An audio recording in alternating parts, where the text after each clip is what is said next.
Greetings, everyone. I have a series of questions to ask you, and I really want you to think about it. Who is your friend? Who is your family? Does family always have to be blood related, or can you find strangers who you can really consider as family? Do you know these friends or these acquaintances or these family members? Do you?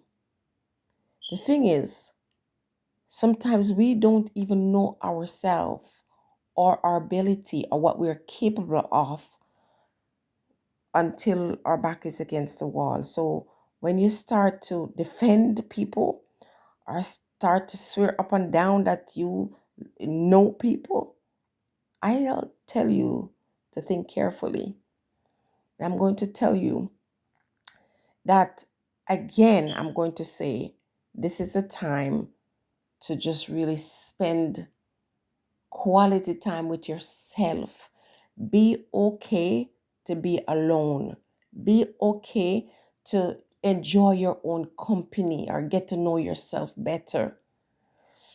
And I also want to say is stop expecting people to take care of you. You have to start taking care of yourself. You hear about self-care, even when you love your family, you have to find time to take care of you, to celebrate you, to get to know yourself. And when you are connected with that divine self, you will start to not look so much to other persons to make you happy, but you understand that there's something greater, their force is greater than yourself. That once you're connected with these forces, you're more complete, as opposed to finding completion in other people. And once you're connected to this divine self, you're then able to appreciate all the small things in life. And you start to understand that sometimes some unfortunate events are what you perceive to be unfortunate events in your life. They're actually blessings. Now, here's a story. An acquaintance of mine told me that she was dating this guy. And the guy hated one of his co-workers so much that he wanted to destroy him. You know what I mean when I say destroy. He had gone through lengths. He actually went to the workplace and took this man's lunch out of the refrigerator and poured substance in his food that was going to harm him. And it wouldn't have harmed him immediately. He said after a while, it would do some terrible things to his insides. It so happened that the man came to the lunchroom, went in the fridge, took his food, looked at it, and just said, I don't feel like eating this. It's just boring, and threw it in the garbage. Then the man said, this person, this acquaintance of mine, says her boyfriend told her he went to the man's home and poured sugar in his gas tank. And the man was not feeling well that morning and he didn't go to work. And she listed a series of things that her boyfriend told her he was doing to that man at his work. And when she asked him, why you hate him so much? I just don't like him. He's just too show off and act like he's special. But the man didn't know that this other person felt this way about him. Because you see, that man saw him and said that they were friends, referred to that person who is putting stuff in his lunch and going to his home and setting all kinds of traps for him. There was always a reason why the man didn't eat the food or didn't go to work. Every trap that man laid for him, he was able to escape without knowing. Well, He didn't know that man was doing it, but somehow the spirit was working with this man so much that he would just tell him, throw that out. He would just, something would happen and he would just call in sick on a day when something terrible was supposed to happen to him. Now you're saying to yourself, well, why would someone date a person who's telling her those things? Because she's just as wicked as he is. Now imagine this lady is telling me this story, nonchalant, no apprehension, no sort of disgust. She's just laughing and sharing how the man was lucky. So I said to her, so what is your relationship with this person that you're dating? And she was saying, oh, he's a very nice person. And I said to her, and you're comfortable at dating someone who has the ability to do that to someone else? It so happened that man had married 2 times prior, and both of his wives succumbed to the same kind of injury. And when I asked her, what is the secret thing that he was putting in the man's food? It had to do with windscreen wash. Of course, I listened to her story. And you know the expression, you sleep to mark. That's what I did. And I took myself away.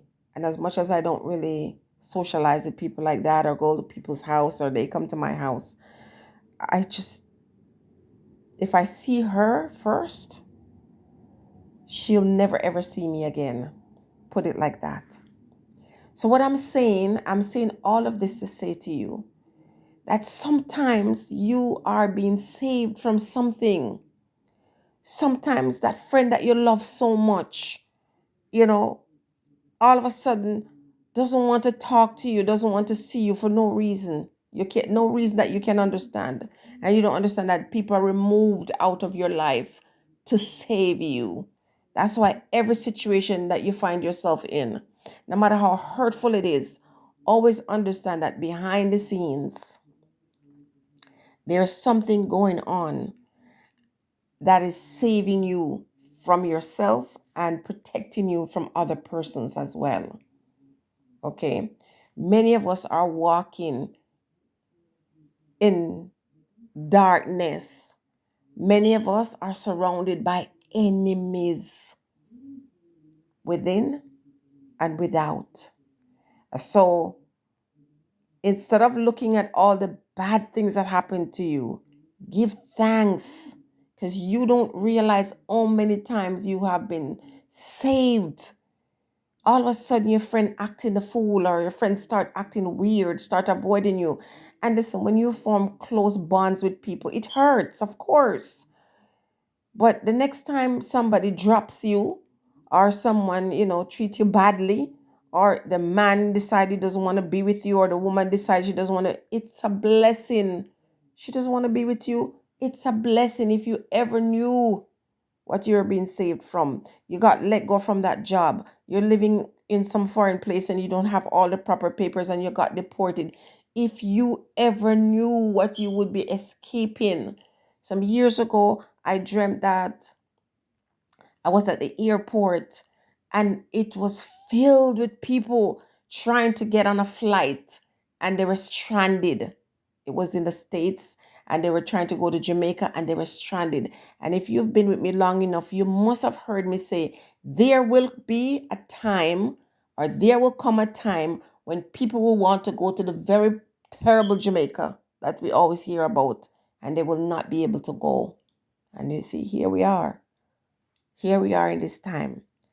And so many of the roadblocks or the things that are in the way that just seem so traumatic or seem like it's the end of the world, how this horrible thing has happened to you, this is what you're thinking.